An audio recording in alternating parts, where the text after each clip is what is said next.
So, I have a poem to read. I've been going to kind of like work it in, and I keep forgetting about it. So, I decided the most direct thing was to just read it. Um, it's a Billy Collins poem. Billy Collins is kind of the enjoyable poet of the day, the enjoyable poet of the day, I think. Very witty. And but I've always loved this one. And some of you may have even heard me read it, though I haven't read it for many years. It's his poem called Dharma. The way the dog trots out the front door every morning without a hat or an umbrella, without any money or the keys to her doghouse, never fails to fill the saucer of my heart with milky admiration. Who provides a finer example of life without encumbrance? Thoreau, in his curtainless hut with a single plate, a single spoon. Gandhi, with his staff and his holy diapers.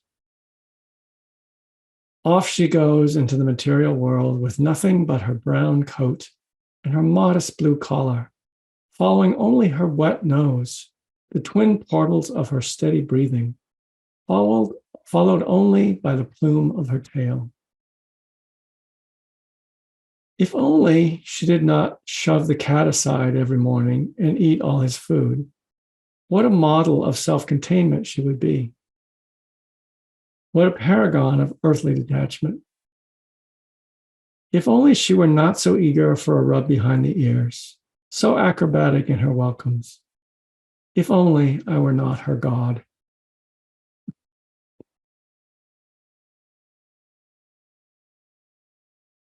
I'm not going to even quite try to work that in too much. Uh, just a moment. Just a moment of perspective. So I sent you home last week to look at the possibilities of enjoyment with things that that are maybe unpleasant or bringing up aversion. It's a hard assignment. And I talked about really distinguishing between what is kind of inherently unpleasant, a sound, a smell, a feeling in the body. There may be even some human interactions that might be naturally unpleasant. And things that become unpleasant because of our aversion toward them, but they're really not when we look at them more closely. There's really not something inherently difficult about it, but we're making them difficult. So I sort of sent you off with that distinction in mind to see what you discovered, and I'm looking forward to that. So, but I did my own observations, and I'd like to just kind of mention two examples. I think they're both quite ordinary, sort of things that many of you run up against in your life. So the first is like waiting in a doctor's office. There's nothing necessarily inherently unpleasant in doctor's offices. Nonetheless, I found myself in one on Monday.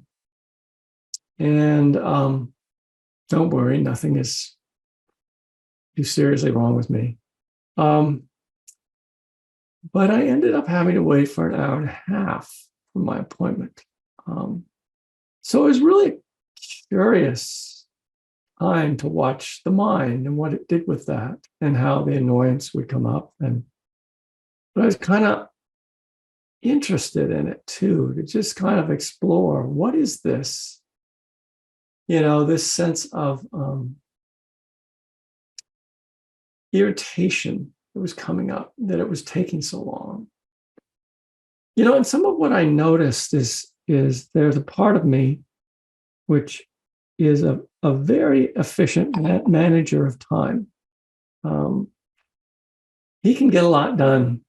And so he had planned out my morning. It's not a day when I was seeing clients, but I had a lot of different sorts of appointments to meet and things that had to happen, or I thought had to happen. And so this was fouling them up, you know? I was losing time, and there were sort of dominoes in place where if I didn't do the next thing, then I wouldn't be home in time for the next thing. And I sort of had an appointment with my son, which was kind of making it, I was going to have lunch with my son virtually. He has breakfast. He's in Seattle, and so we had this appointment where we would have breakfast and lunch together. And it was his idea to have this little book club where we each suggest to each other books to read, and then we talk about it. So I was really looking forward to it, but I had to get to the grocery store, and before I could do that, because it really wasn't at the time, good time to do that. And anyway, the manager in me was just upset because his wonderful order that he had put into the day was getting fouled up. I know this sounds a little ridiculous when you say it, but when you're experiencing it, it's actually quite real. And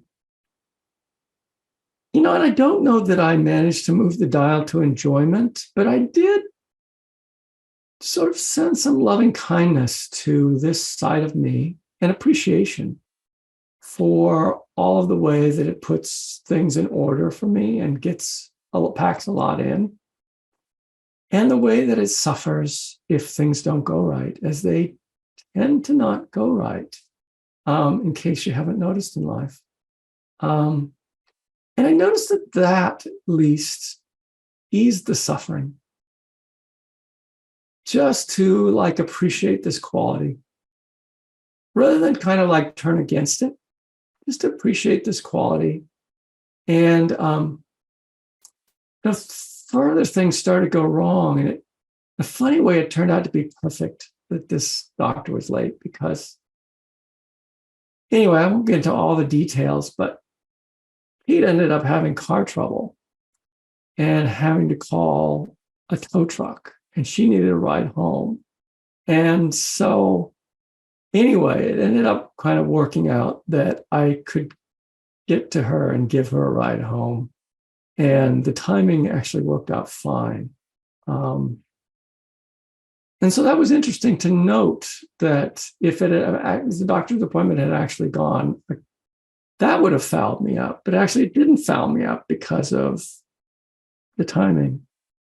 And this is the way life is, as you notice. We have our ideas, we have our plans, we have our expectations, and there is no contract with the universe to meet them.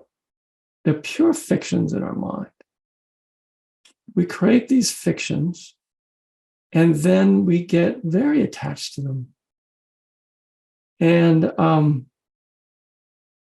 at a certain point, I just sort of relaxed, and it was just kind of a ride to pick Kate up, and she was okay, which was really quite fortunate, because something happened that if she had been happening while she was driving fast might have been quite serious. So all these sort of series of fortunate events, despite what was in my head about the way things should be, and beliefs in fictions like my time, it's wasting my time be in the doctor's office. And of course, I didn't bring a book, and which was my manager's fault. Didn't think of that,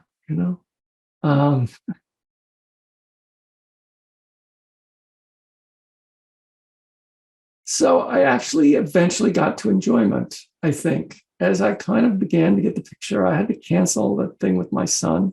It never happened. We were able to reschedule. Not actually a big deal.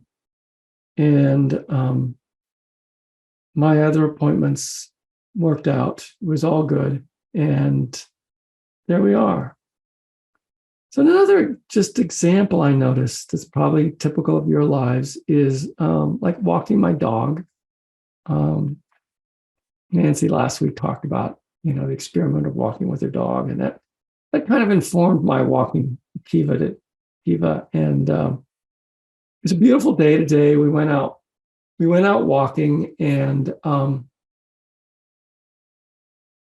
there's sometimes when Kiva just isn't into the walk, and I don't really know what it's about, but she just like stands there and stares out into the woods and doesn't want to move. I don't know if she's smelling something. I don't know if she's looking for bears or coyotes, or if she's just like having a moment of pure being. It's there's something there. And so again, I noticed there's like this preference in me to have a good walk, to actually walk and to get somewhere. And so I relinquished that and kind of switched to noticing her. And it was really quite touching because I just realized the preciousness of just spending time with her. This weird thing where human beings spend time with another species, and we seem to mutually enjoy it. And she's a person. She's just this unique individual. And we get to spend our lives together. And she's beautiful, the way she moves. And she lives in a world of smells I can only imagine, of vast arrays of experiences that are available to her. So I just was able to appreciate that and enjoy her, and occasionally offer her a treat to go a little further. And we eventually did cover a little bit of ground. But, who can actually complain about standing out in the woods when it comes right down to it? Because that's most of what we were doing, except there was this idea in my head that I wanted to walk, I wanted to get somewhere. Again, purely a fiction. And I can even appreciate that side of myself, that wants to get somewhere, likes to hike, likes to get exercise, likes to move. However, none of that is necessary. In that moment, none of that is necessary. So I thought I'd just give two examples of ordinary moments where just having the idea of enjoyment in the mind can be a kind of a pivot point of noticing the aversion that comes up and see what freedom there actually is in that moment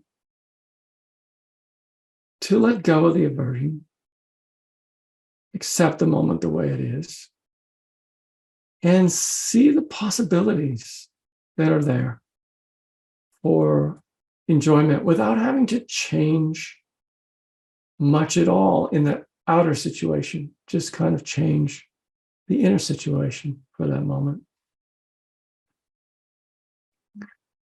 So there you go, a little glimpse into Mark Hart's life.